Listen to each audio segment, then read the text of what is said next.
Hai netizen, selamat datang di YouTube channel Suara Jamu Surabaya. Hari ini kita kedatangan tamu narasumber yang menurut saya very unique. Berawal dari hobi unik, sekarang dia menghasilkan sesuatu yang sangat keren. Bahkan bisa menghasilkan pendapatan yang tidak sedikit. Apa itu? Diecast. Seperti apa diecast itu? Mari kita lihat video berikut ini.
Mari kita sapa dulu narasumber kita. Halo Pak Adit. Halo. Terima kasih buat waktunya Pak Adit.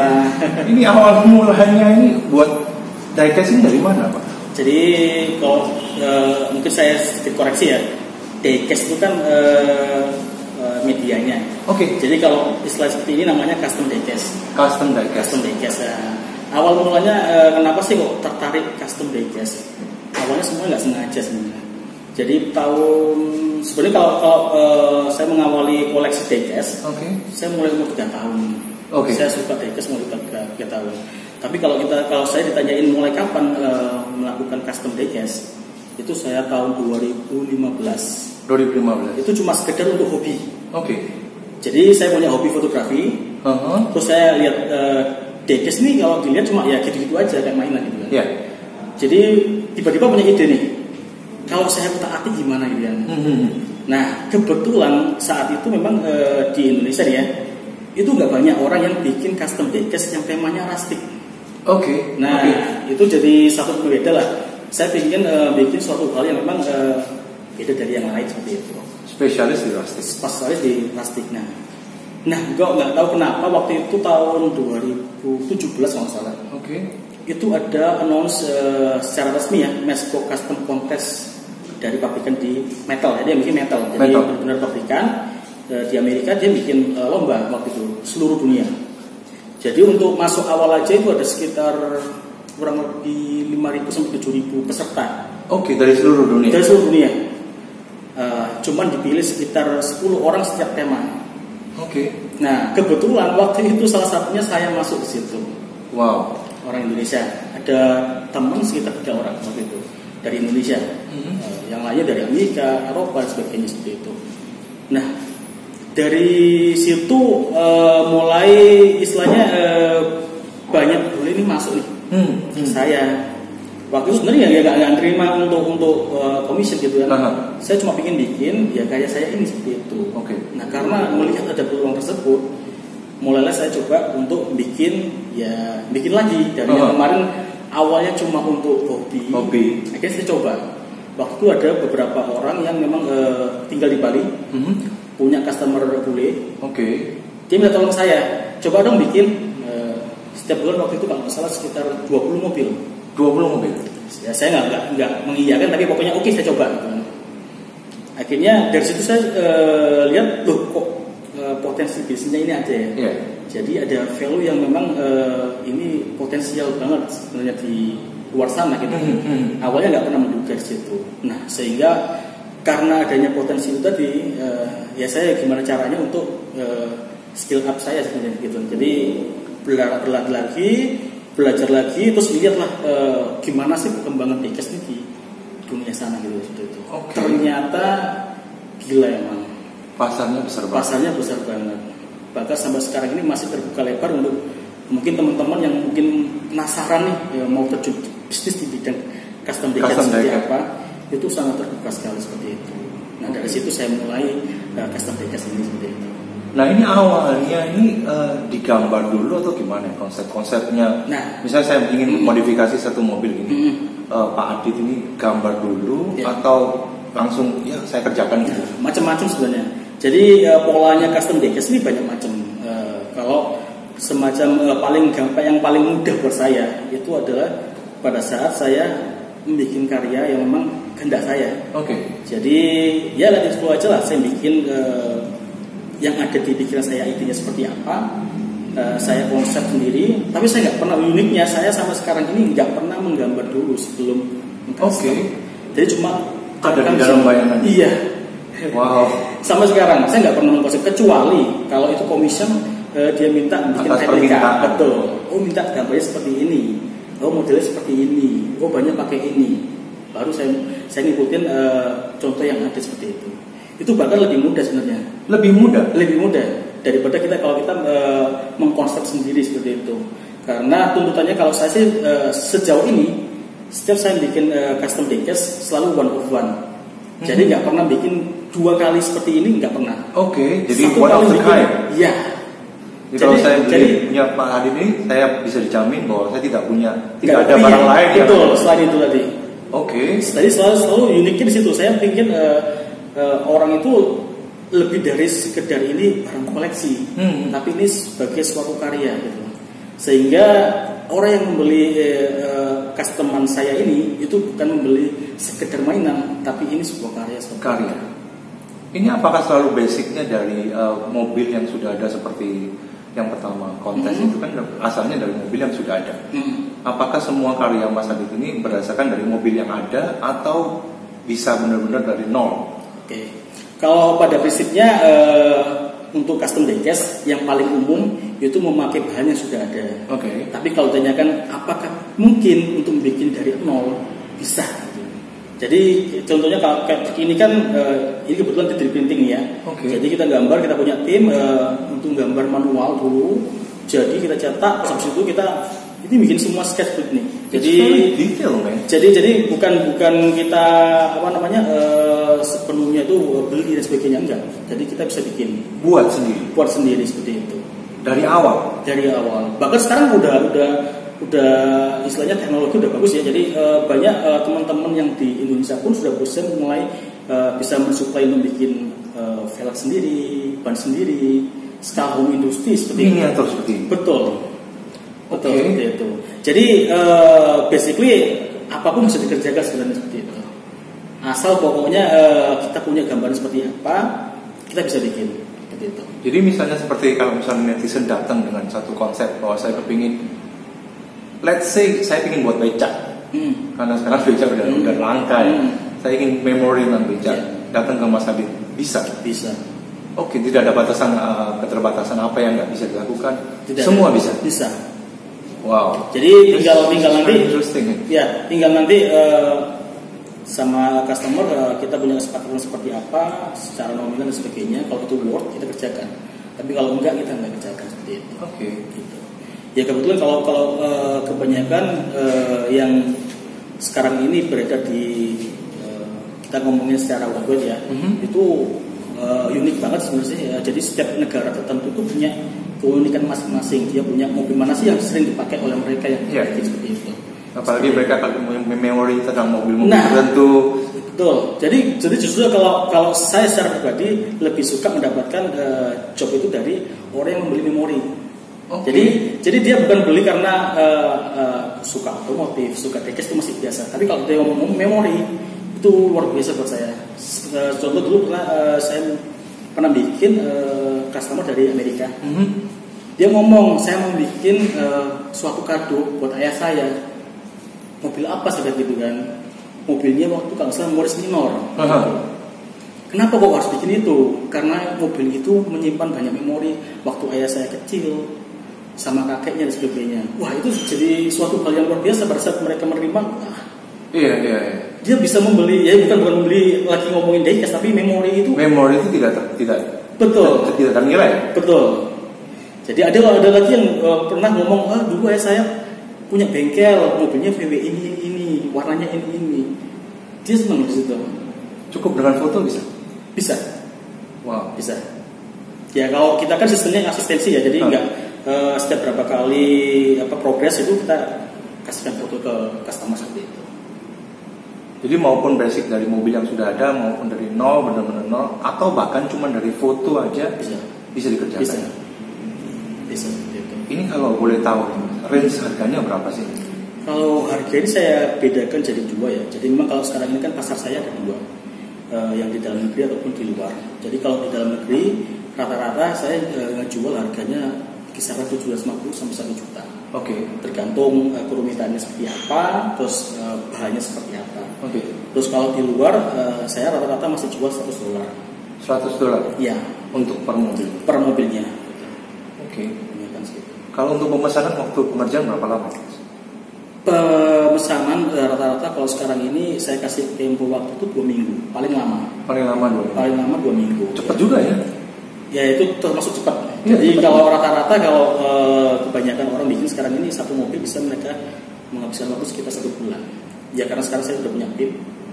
Kalau dulu memang saya sendirian, saya sebulan cuma bisa terima ke pekerjaan cuma sekitar 15 mobil, 20 mobil lah.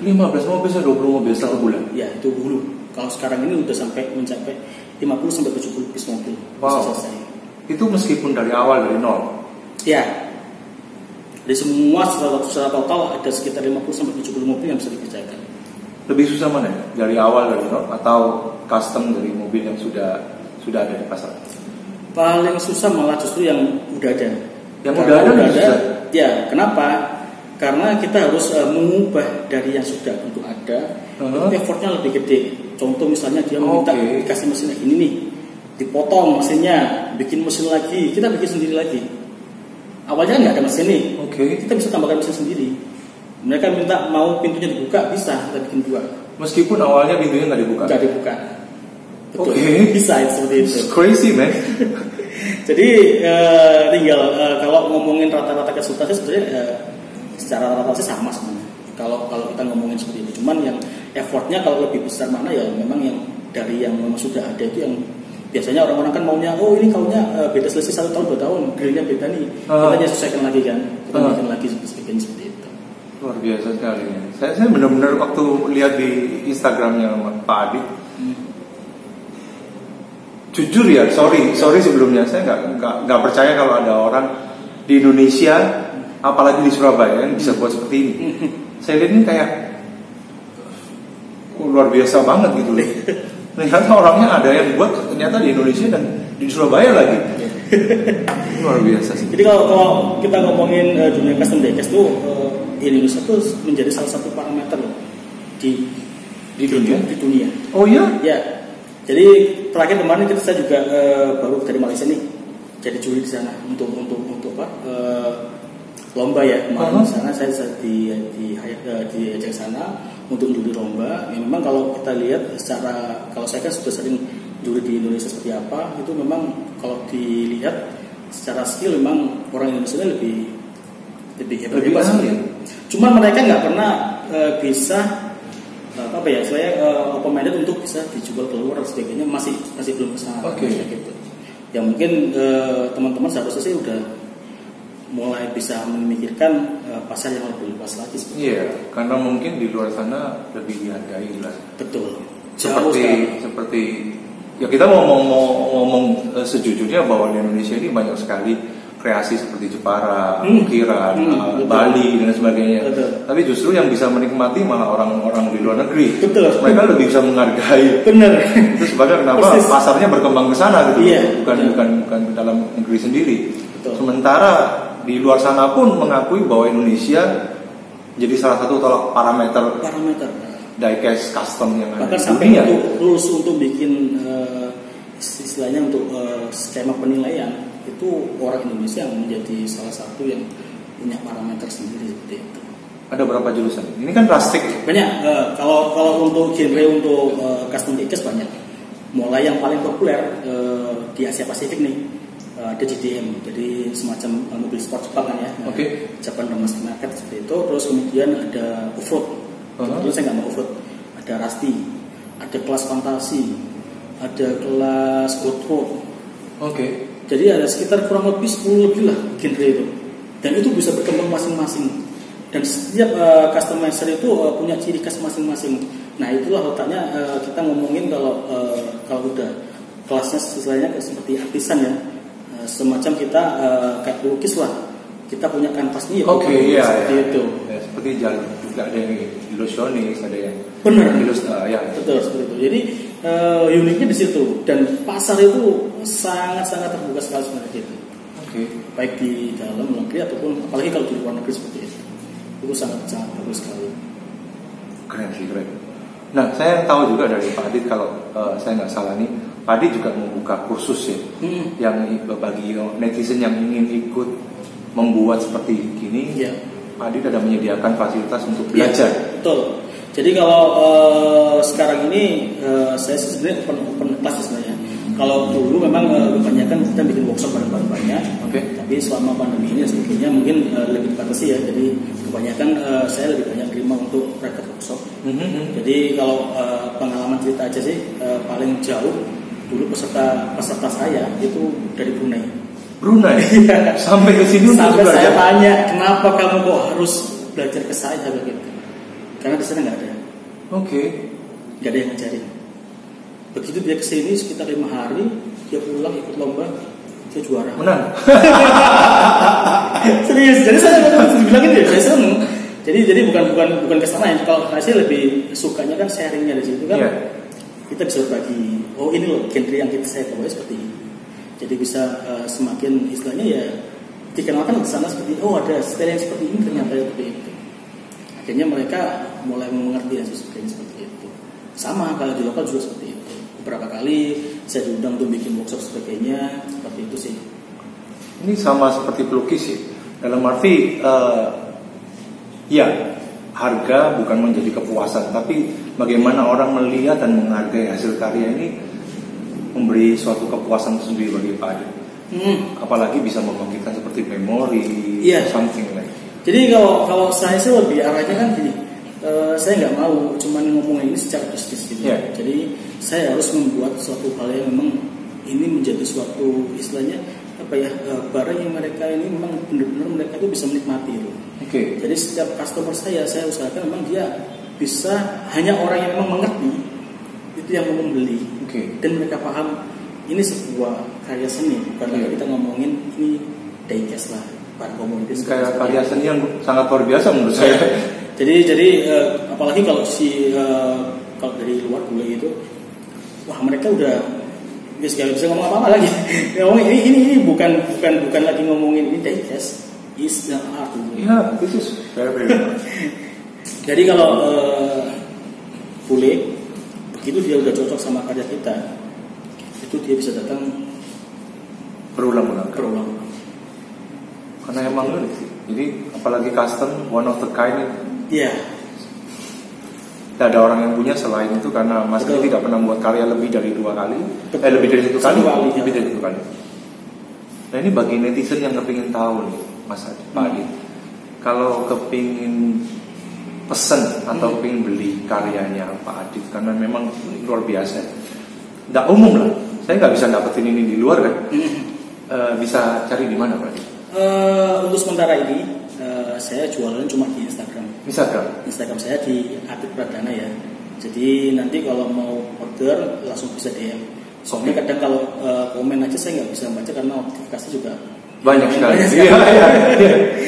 Jadi kalau DM atau di sana kan juga ada nomor saya, langsung WhatsApp saya situ. Nanti akan saya buatkan outletnya untuk bagaimana cara menghubungi Pak Adit. Baik, terima kasih. Terima kasih banyak buat waktunya Pak. Ini benar-benar luar biasa sih saya lihat karyanya ini. Wow. Saya sampai sekarang dari mulai lihat foto sampai lihat hasil karyanya secara langsung ini benar-benar nggak bisa komen. Kagum sampai nggak bisa komen. Lebih real waktu udah megang gitu. Iya. Jadi kadang kalau customer maksud saya detailnya itu loh Pak, yang membuat saya ini kagum ini detailnya itu loh. Itu yang memang salah satu yang memang saya tekankan di karya saya. Jadi sebisa mungkin saya bikin kecil tapi detail. Kalau besar detail skala katakanlah skala 24, 18 gede terus dia detail itu lebih gampang ya. Betul. Tapi kalau semakin kecil dan detail, semakin detail, itu yang nggak wajar. Iya, ya. Ini itu yang luar biasa. Benar, itu punya nilai lebih lah. Terima kasih banyak buat waktunya. Sukses buat custom diecast-nya, semoga semakin membesar dan bisa membawa nama Indonesia bahkan sampai ke seluruh dunia. Amin. Terima kasih Pak Adi waktunya.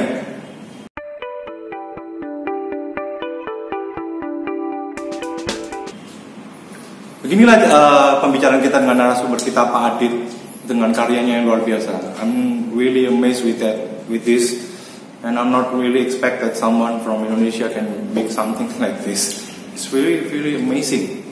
Bagi kalian yang kepingin punya diecast seperti ini, ikuti kuis di bawah ini supaya bisa mendapatkan hadiah dari Pak Adit. Dia bersedia memberikan beberapa karyanya untuk netizen yang ada di Surabaya. Dan bagi kalian yang mempunyai hobi unik, komunitas yang menarik atau tempat-tempat yang ingin dikunjungi, bisa tinggalkan komen di bawah ini. Saya Iwan, out for now, ciao.